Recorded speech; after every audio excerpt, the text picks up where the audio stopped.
evening, ladies, gentlemen, boys, girls, children of all ages, grandmammies, grandpappies, aunts, uncle, cousins, kinda kin, play cousins, aunties, uncles. Welcome to another edition of the Sideline Junkies Podcast Network, where today we have a special day. We call it Friday Eve.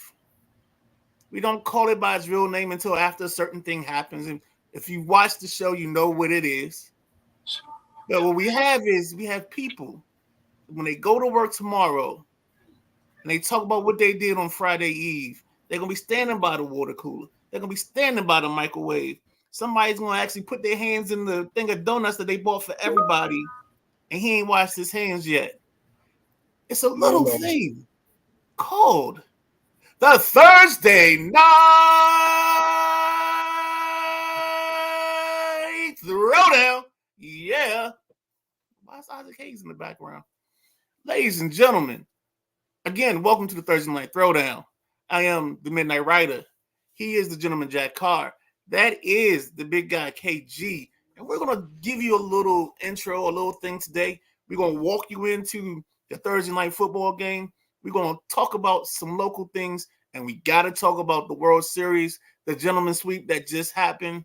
I'm glad KG's on here. I'm glad I don't see any bags under your eyes. So that's good. You know what I'm saying? We got you in good spirits. So without further ado, because we got plenty of trash talking to do, I pass it over to you, sir. Good Thursday evening. Thank you, Midnight Rider, for that beautiful introduction. I'm gonna keep my comments to myself, but yeah. First and foremost, how you fellas feeling tonight? Good, man. Good. Doing good. Like to wish everybody out there happy Halloween. Boo, Yes, spooky. I got a couple of Halloweens I need to get off my chest. I haven't watched a scary movie all month, and I feel so bad. AMC been showing movies all month, and I ain't caught nothing. So I got a problem with that. But man, I guess we can jump into this World Series. Jack, I could jump back in a second, but World Series.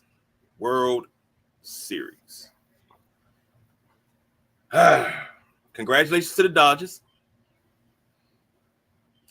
They win 4-1, as the Midnight Rider said, gentleman sweep. Yankees came out on Tuesday 11-4 with the win, and they looked like they were poised to keep it going coming into yesterday's game, which was the game 5, and they came out in the first with 3 runs. They got one in the second, one in the third, and that made it what? That made it 5 come with 5 runs in the 5th. So that tied it up at 5. Then next thing you know, you get one more in the 6th, and then the Dodgers put up 2 in the 8th. Gentleman Jack, you had this at 6 games. Midnight Rider, Matty Ice also had it at 6 games. B had it at 7. I had it New York 5. Jack, take it away, man. Tell me what went wrong here. Tell me what went right first, and then we'll get to what went wrong. I had it at 6, just being nice to the Yankees, and I wanted LA to celebrate at home, but I'm sure that plane ride was off the hook. Yeah, I heard the Yankees manager talking while they was up 5, and the main thing the Yanks were saying in their clubhouse is, all we trying to do is catch that plane. Catch that plane means they were going back for a game 6, which did not happen. Yankees came out hot. Flaherty was getting rocked. I mean, he got rocked. He only went through the lineup once. He went through 1 through 9. And then in the 5th, when Garrett Cole and the Yankees gave up them 5 runs, I shouldn't say Cole because a lot of them was unearned. That error, I shouldn't say error, but it was a he didn't come off the mound to cover first base for the first baseman on that shot down the line. Do you have something you want to add, Midnight Rider? No, you good. I'm sorry, I was adjusting my head that time. So with Cole not jumping off the mound, I believe that would have been the third out at first base. So that's tide changing right there, man. Knotted up at 5-5. My boy Kiki continued to do what he does. That's Kiki Hernandez, who I'm speaking of. He's just a playoff phenom, man. When playoffs come, Kiki plays. Mm-hmm. So, I mean, what happened was pretty much what I saw. The Dodgers lineup was just too much. 1 through 9, man. As you've seen the other night, the bottom 3 scored all the runs. 7, 8, 9 did all the damage, you know. So, congratulations to the Los Angeles Dodgers. 8th, 9th World Series title, I believe. 8th. And it stopped them Yankees from getting another one. Take it away, Midnight Rider. I know you got something to say. Hey, man, this is a beautiful day, man. It's a beautiful day in the neighborhood. We have, I mean, think about it. The Yankees had, I think they got out with Jazz Chisholm came off the shelf, got him a home run. Stanton got him a home run. Jack, I was 2 for 3 on my I had a home run. Only one that didn't hit a home run for me last night was Kike. But yeah, man, it was one of those series where Freddie Freeman set the tempo early because he kept putting them out to 2-0 leads. And when they got Freddie out, I thought they had a chance because that's how they normally work. And when they scored the 5, I was like, all right, let's see how this momentum holds. Because, you know, playoff baseball is momentum. And the way these fans get up and cheer, especially in the home game, if you can ride the wave, you'll be good. If you crash, it looked like the Yankees almost kind of crashed at that 5th inning, made some mental errors, and then at the end, they just couldn't get it going. Blake Trinan just throwing filth out there. You know, I think what ended up happening was the Dodgers bullpen outlasted the Yankees bullpen at the end of this. They just pitched better. And that's how we ended it up. So we ended up with a gentleman sweep. I'm on the show with a gentleman Jack Carr. You know what I'm saying? Great things are happening, baby. The Yankees lose. And I know KG's gonna be disappointed. You know, he probably cried a lot yesterday. So it's all good though, man. The good thing is they got there, but now the question for the Yankees starts this offseason. What are their moves they're gonna make? Because if they don't bring back Soto, it does take them out of the tax. But what moves are you gonna make? How are you gonna make this team better? Is this a contract year for Soto? Soto, this is a walk year. He's walking. He's a free agent after this. Free agent. That's what I mean. Yeah. I think he'll stay in New York. I mean, then again, people probably gonna pay him more to go elsewhere. But here's the question is, New York already is in year 3 of paying the luxury. So that's where it means where basically the tax is like 50% of whatever you're over is what you're over plus another 50%. And are they going to pay that again? Because they still got to fill out other parts of this roster. You know, people talk about I don't see the Yankees worried about the money aspect, and I don't see them worried about the draft pick part because they have a couple guys come up every year, but their farm system isn't their thing. They'll just sign somebody else's free agent or move somebody to get somebody pending free agent. Go ahead, Jack. What do you think if Glass now was in the lineup for this series? What do you think about that? Think it would have been a sweep? Nah. I think we got the right outcome. I just think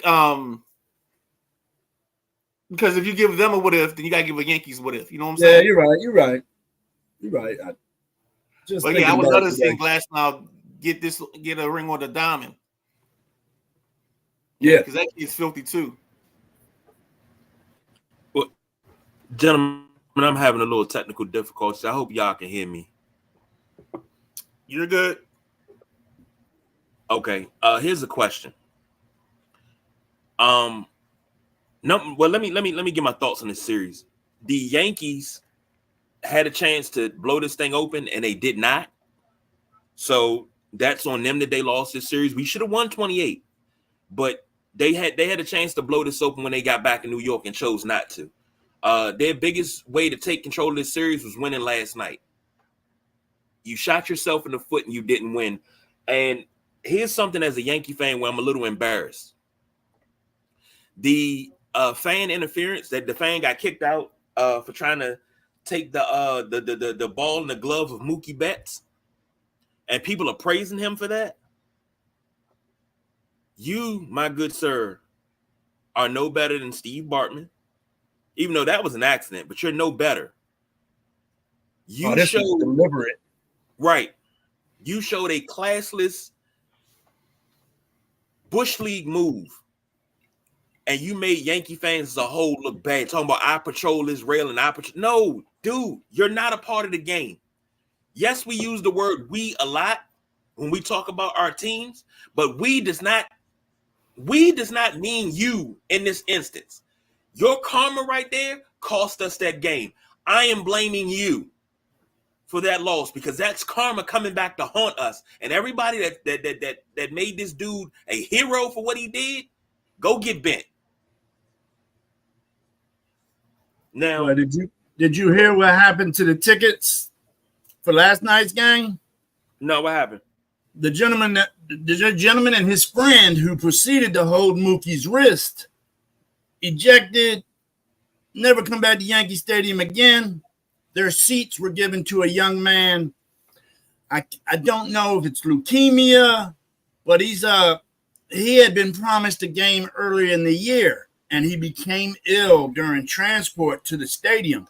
So the Yankees gave him them tickets again. He sat there on the rail with his mitt, ready to catch a ball legally. You know, the kid was so just cheesing last night. I was happy to hear that story out of such a shitty story.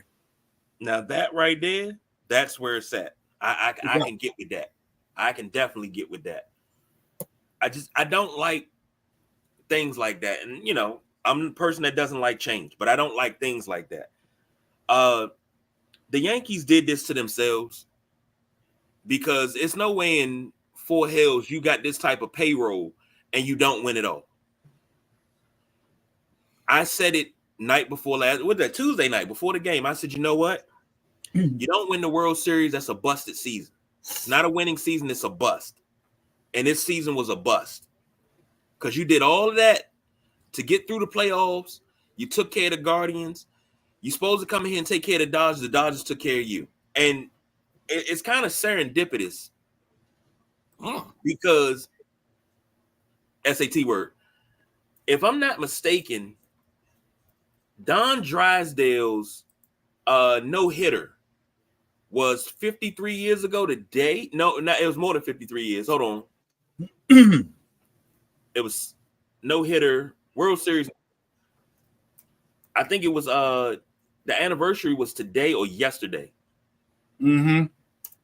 And I said, you know, that's kind of crazy because you know what I said. I said I wanted to see. It was 63, so it's 61 years. You know, I said I wanted to see them come out in their Brooklyn colors, and they won this world championship in New York. That Don Drysdale's anniversary of his no-hitter in the 63 World Series. Fate was on the side. Huh? Garrett Cole had a no-hitter for 4 2/3, I believe, last night. That brings me to my next question. After all of that fate that came up, my next question is to you, Gentleman Jack. What could the Yankees have done different to win this series? Where did they go wrong? Where did we go wrong? Why won't you tell me what went wrong? Help me, Jack. Played the Dodgers. Dodgers are the better team, period. I'm sorry. I've been saying this since day one of the playoffs. Dodgers are the better team. You know, and like I say, the Dodgers got healthy at the right time. I mean, yeah, they could have used another pitcher or two that they got off, but they made it with what they had. They threw 8 pitches last night. Coach wasn't playing. He threw the whole bullpen at him. Like I said, Flaherty, Jack got rocked in the first inning. In the first, what? I think he only threw one in the third. He went through the lineup one time, and then coach just threw everybody at him. To pitch 8 pitches in a game, that's almost a new pitcher every inning. Mm-hmm. I don't think the Yanks hung on to Garrett Cole too long. I think he pitched as long as he should have. Like I said, if he covered that bag, they would have got out of that 5th. Totally agree. The damage would have been done. So, Gleyber Torres, he was ice cold last night, 0 for 5. I don't think Wells has hit the ball all damn series. I don't know. It just doesn't seem like it. Seems like he comes up with runners out there because Volpe, he was on base again last night doing his thing. I just feel they didn't get clutch hitting where they needed it. Rizzo, over, and he had runners on in front of him. You know, it's what you do with runners on, runners in scoring position. And I don't feel the Yankees did well enough in that aspect of the game. Totally agree. I mean, it's just one of those things where... And you talk about... Oh, go ahead. No, go ahead. No. It's one of those things. Go ahead, because I'm deferring to the experts. I appreciate that. I just think the Yankees got in a situation where Judge didn't hit early. Didn't get much from Chisholm. Like Jack said, you didn't get much from Rizzo. I mean, Volpe was your probably one of your best players. Stanton lukewarm, but you know, it's just one of those things. Sometimes, I mean, the better team just prevails, and it's not a shot on the Yankees. Jack was right. Like the more and more I kept looking at the series, the more and more I kept thinking, where are you going to find outs? And the 1 month wonder, Kike Hernandez rears his head in the series. Tommy Edman, like we told you, he showed up and played. I mean, that was the key to the series. If you want to ask what the key to the series was, it's the production of the 7, 8, 9 hitters of the Dodgers versus the 7, 8, 9 hitters of the Yankees.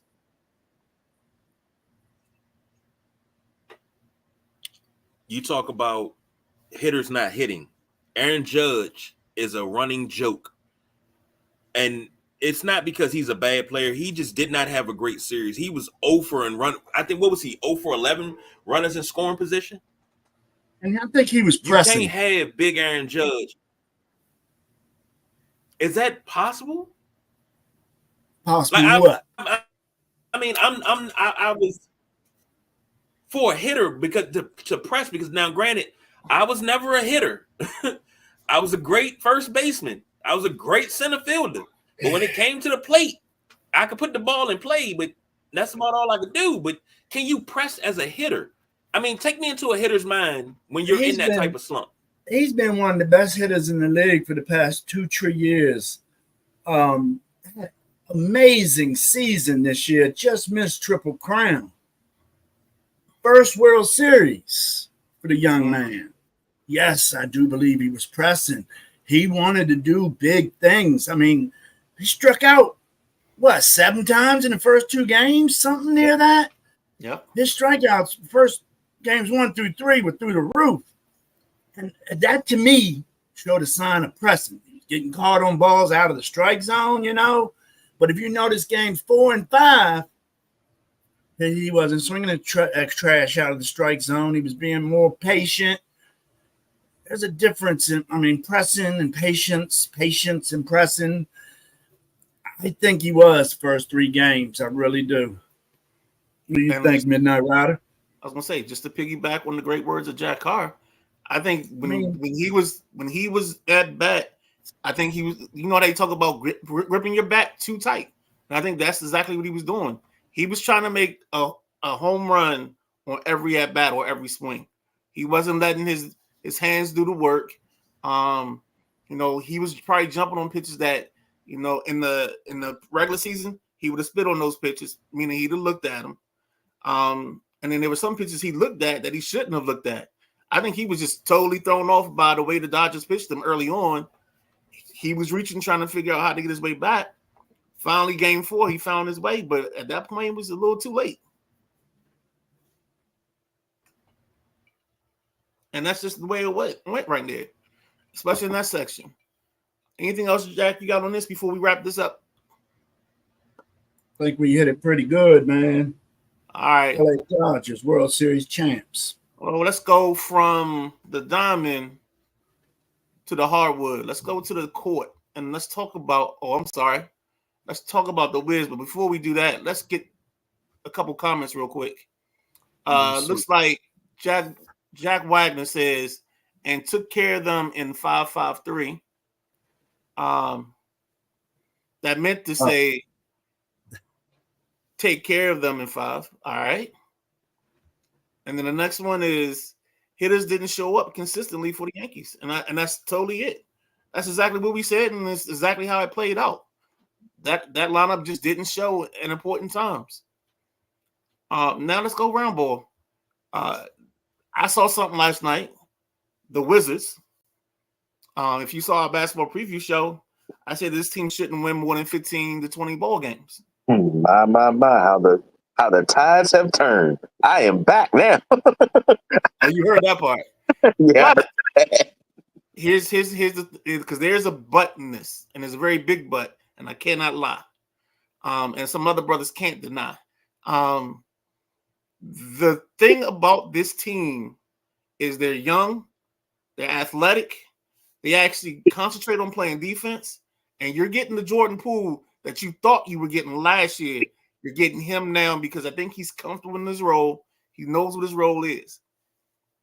They've got 2 young guys. Since they drafted them, they both have grown like 2 or 3 inches. Bub Carrington, the guard they picked up, I think now he's 6'7". He was 6'5".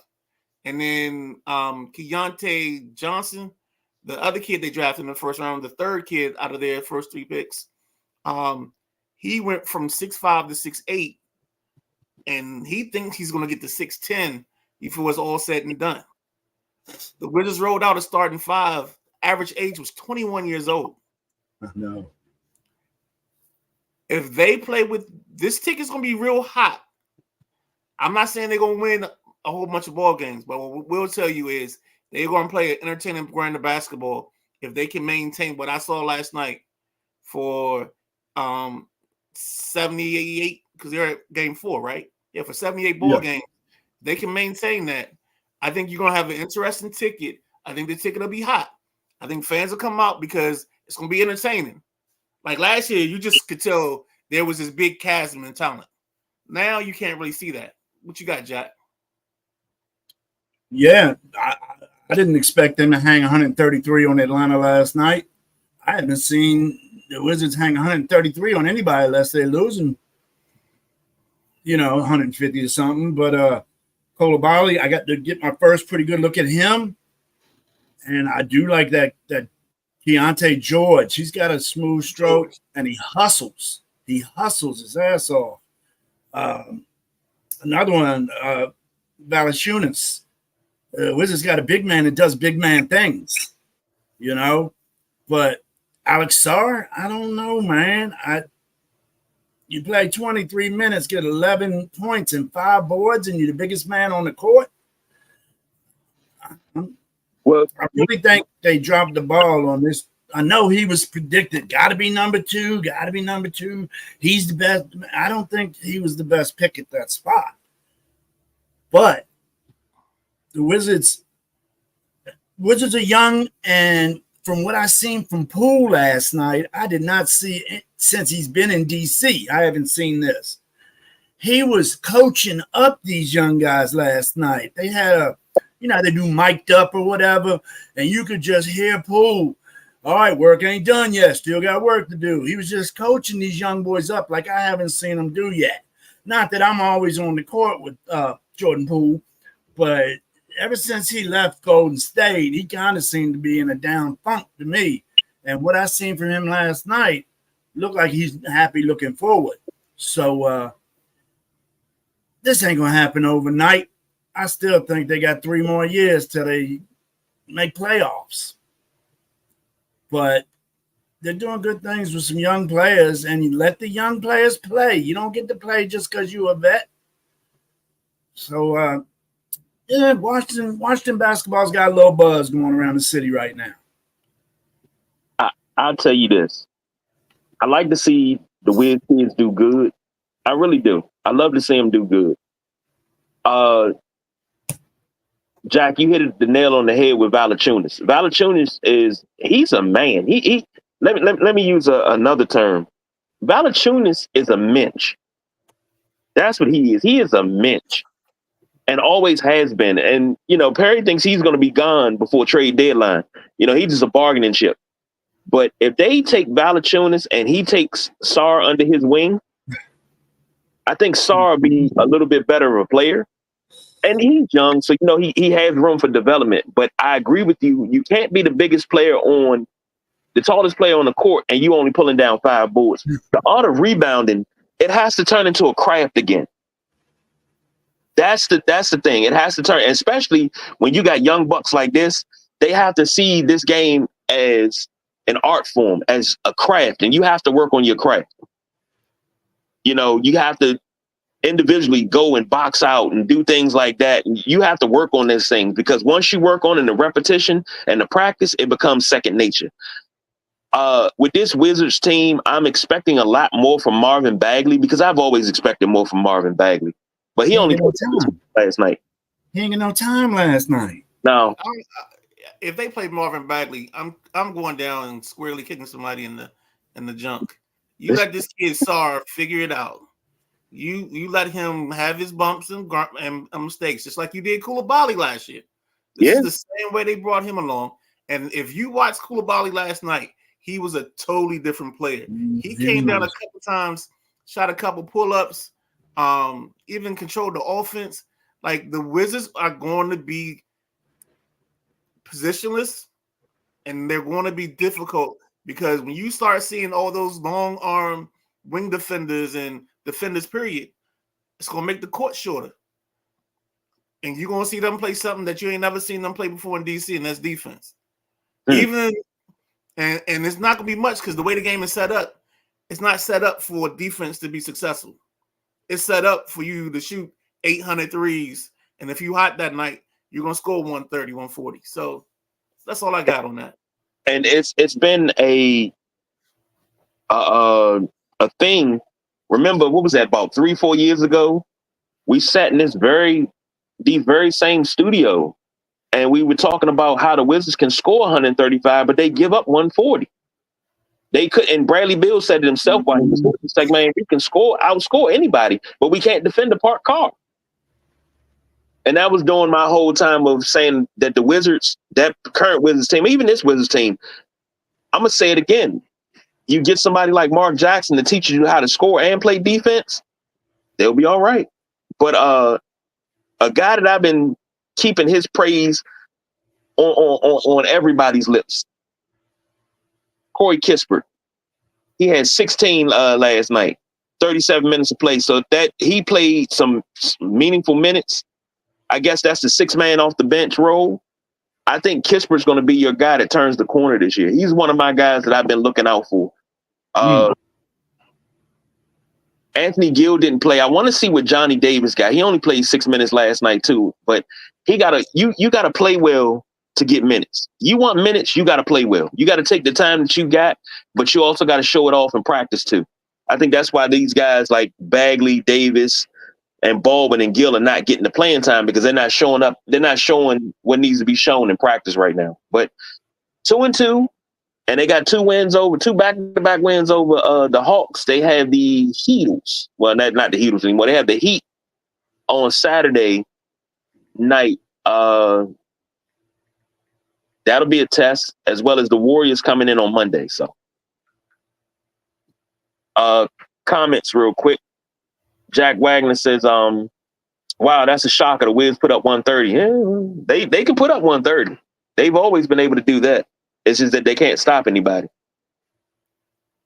Mm-hmm. And switching over to football, Jack Wagner also says, nice pickup for the Ravens. I like Deontay Johnson. Is it me, or have the NFL trade deadline become almost like the NBA trade deadline. The closer you get, the more deals you see now. And in past years, we didn't see this. There's going to I be think- some deals. Go ahead. There's going to be some deals here shortly. I said this last week. It's going to come down to the final couple weeks. And I expect to see players popping and moving, sticking and jiving. They're going to be all over the place. I expect at least 3 more big names to go. I think comparing it to the NBA and MLB is a bit of an overreaction because it's almost like that person that was in the desert and you got like 2 drips of water, thinking that's the best water you ever had in your life ever. I think we've wanted it to be more active. It's starting to get a little bit more active because teams are starting to understand that take your shot, kind of off of the Rams. Take your shot when you got it because you're not promised next season. Next season isn't guaranteed. Hey guys, hop into the Jets game for me. Give me a couple seconds because I got some news I want to confirm before I say anything. Gotcha. I got a question for you, Jack. Speaking of this game, and we talking about trades. The Texans are down at receiver with Nico Collins being out till about week 10. The Jets are down in many different ways. Do you think, let's start with the Jets. Do you think the Jets will be buyers or sellers at the trade deadline? It could come down to what happens tonight. If they lose tonight, I think they definitely could be sellers. If they win tonight, they could be either way. It's hard to say. They ain't done shit since they got Devontae. They ain't even getting Devontae the ball. It depends on this game, I think, KG.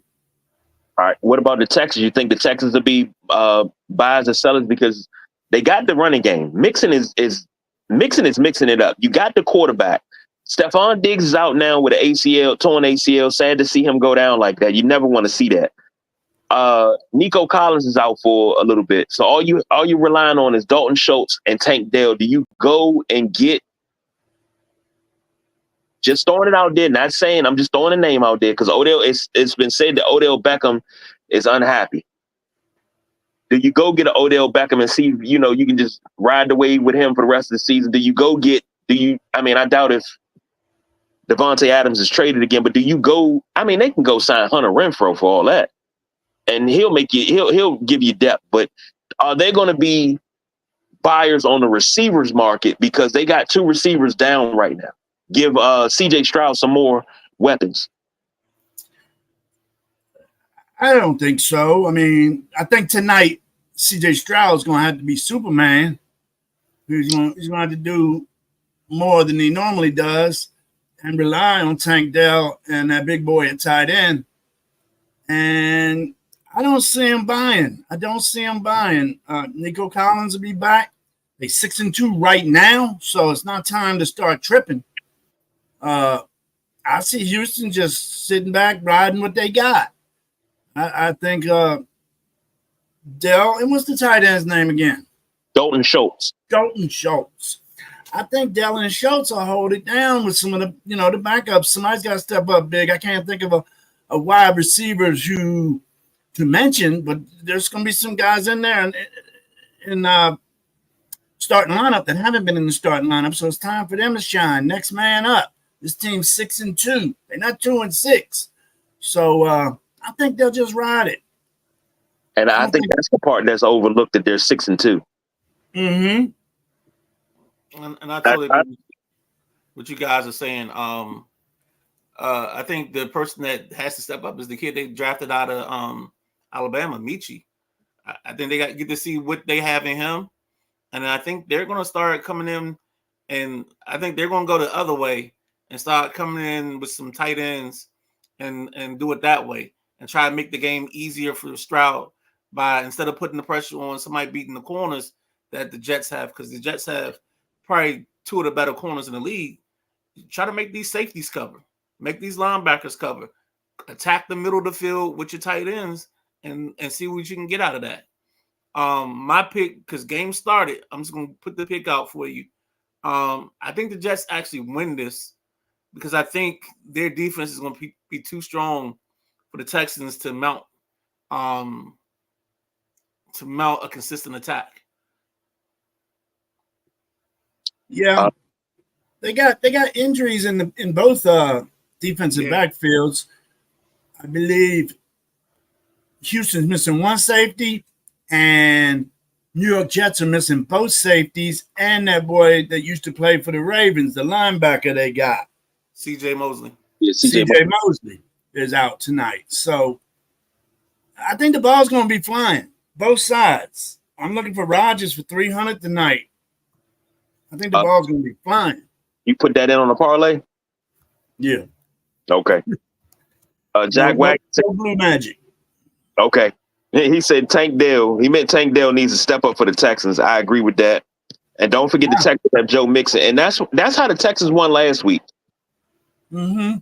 They won last week because they ran Joe Mixon. You know, they was like, hey, load the wagon. We just going to get behind Joe Mixon. Don't make it so CJ Stroud has to overcompensate. And if they control the ball like that, I think they'll be okay. Because you talked about injuries. For the Jets, Tony Adams' safety is out. Ashton Davis safety out. Leaky Fotu out, defensive tackle. Alan Lazard out. Like CJ Mosley neck out. Vera Tucker out. I mean, this is a mass unit. Like I'm saying out for the Texans. You got Jimmy Ward out, Damian Pierce out, Jared Patterson out, center, and Al Shahir out. So, you know, this is going to be a test of what else can CJ Stroud do to will this team to victory. Quick picks. Even though the game's already started, Midnight Rider said that he's taking the Jets, or he thinks the Jets are going to win this. Jack, what you got? Jets in the over is what I like. I'm going to go Texans and the under. But why? See, this is what I don't get. Now, granted, you get 3 for being at home. The Jets are what, 2-6? I know, right? 6-2. How the hell are they 2.5 point favorites over the Texans? With Nico and Shorty being out. Diggs, that's what I think. And the Texans last week only threw for About 40? 86 yards, 85 yards. I think he had 86. I knew it was low. Yeah, so I mean, you see that performance, you gotta make them prove it. And remember, Vegas also isn't always worried about getting it right. They worried about getting the money to show. And I think that's where that's why we had -2.5 for the Jets.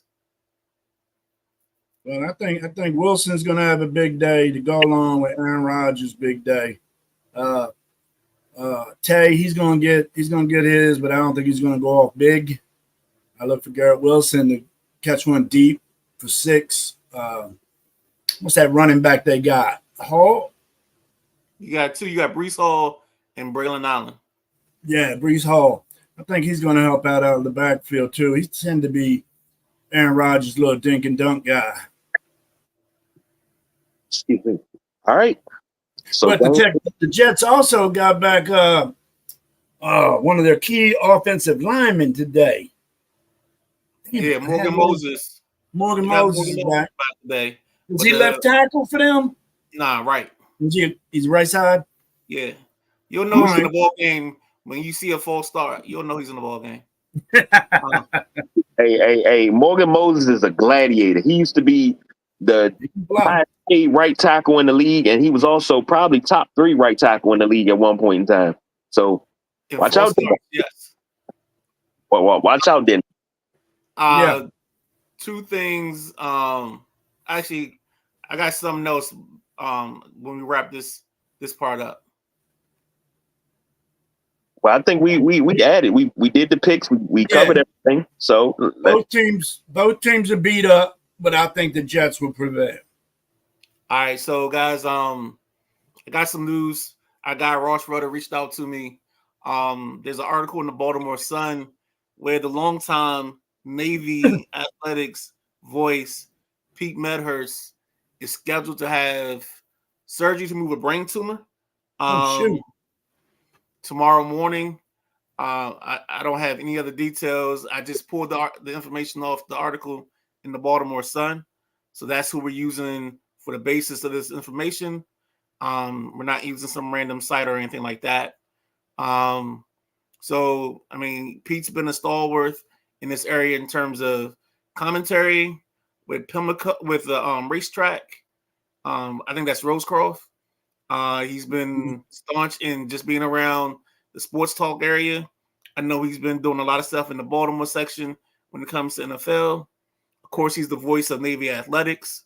We just want to, put some prayers up for him. Pray is successful and he gets back to good health. I didn't want to end the show like this, but I literally just got the information right before we started talking football. So I apologize. Yeah, no, God bless Pete Medhurst, man. He's mentioned our show a couple times, Prayers up, prayers up. Most definitely. And if you've listened to us consistently, at least for the last 3 years, we've talked about Pete Medhurst as well as Chris Russell and all those guys. We've always been trying to get those guys here just to, powwow and have a good talk. But man, that's a heavy load to carry right there. So big prayers up for Pete. Hopefully everything's successful and he gets back to being him as quick as possible, and he's back to being healthy. Yeah, man. So let's go ahead and if we got anything else, and if we don't, let's just get out of here. I think that's it. If any of you is going to be going outside driving after this 8:30 hour, 8:25, remember the trick-or-treaters out there. Most areas let them go till 9. Watch out for the youngins. Most definitely. And watch out for the crazies, too. Quick thing, talking about people being on the street. Did you see the celebration? I think it was in L.A.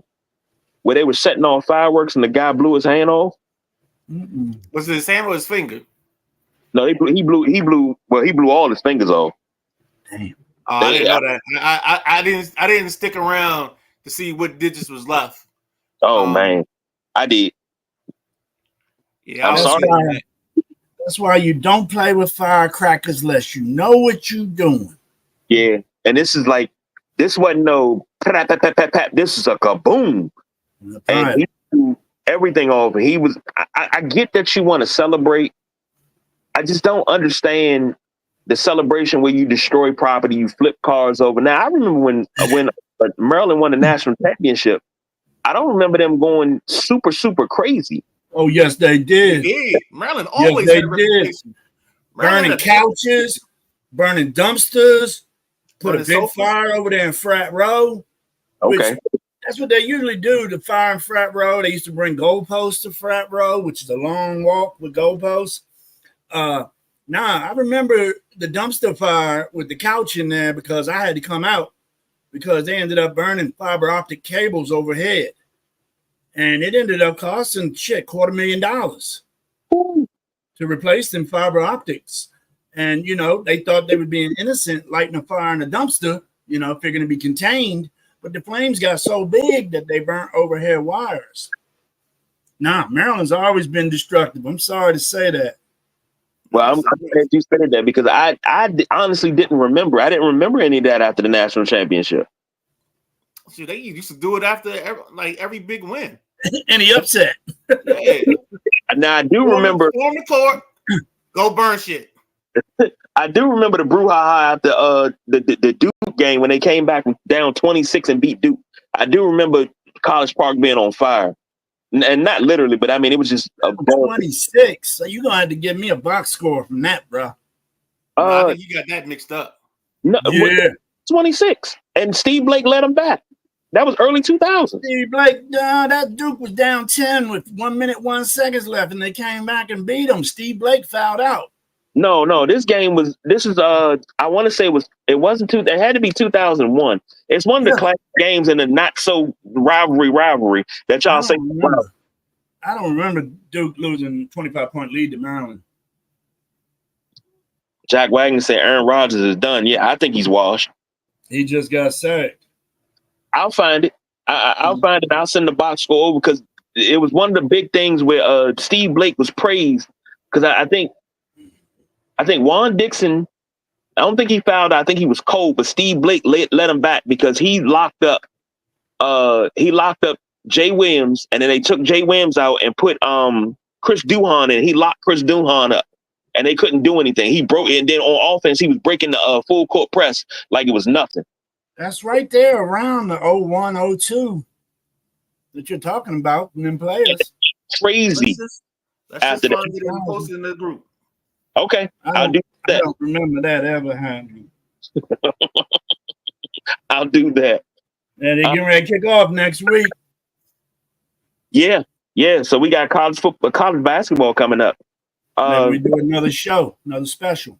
I'm gonna say this now, and Jack, I'm putting you in this, and I need you to be the buffer between me and the guy sitting in the bottom box.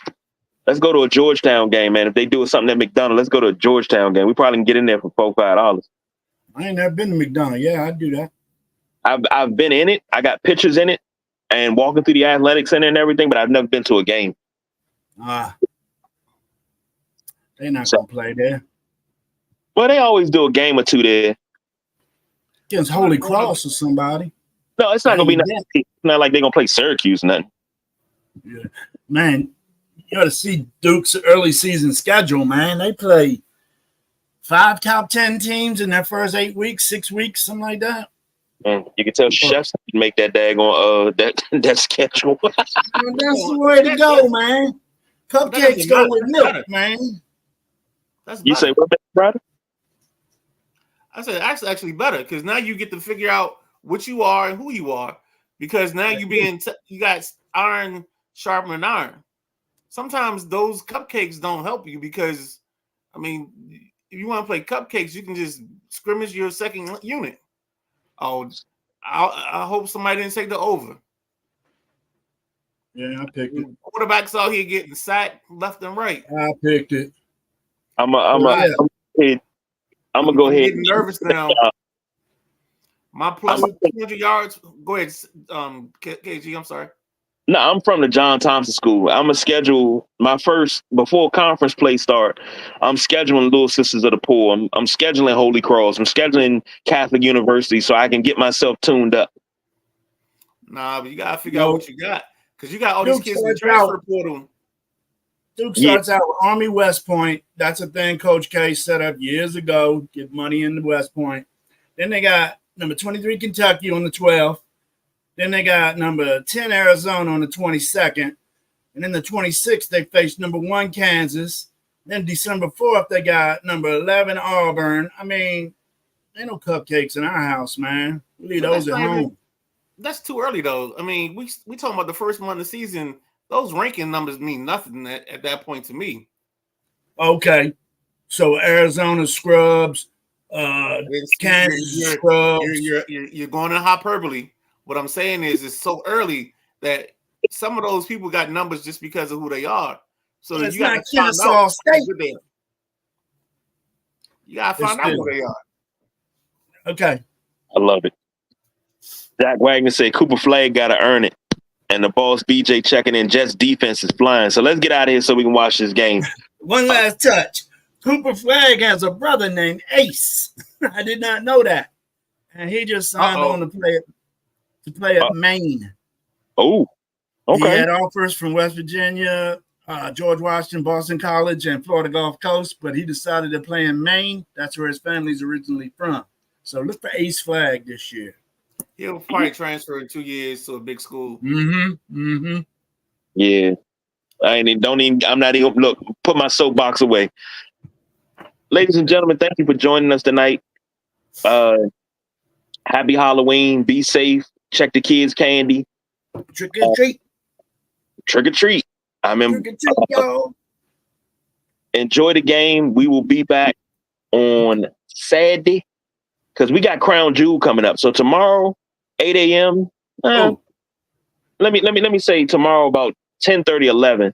You can see the Saturday night WrestleManiacs Crown Jewel picks. So you can pick with us and see who wins the coveted championship belt. Does the sumo keep it?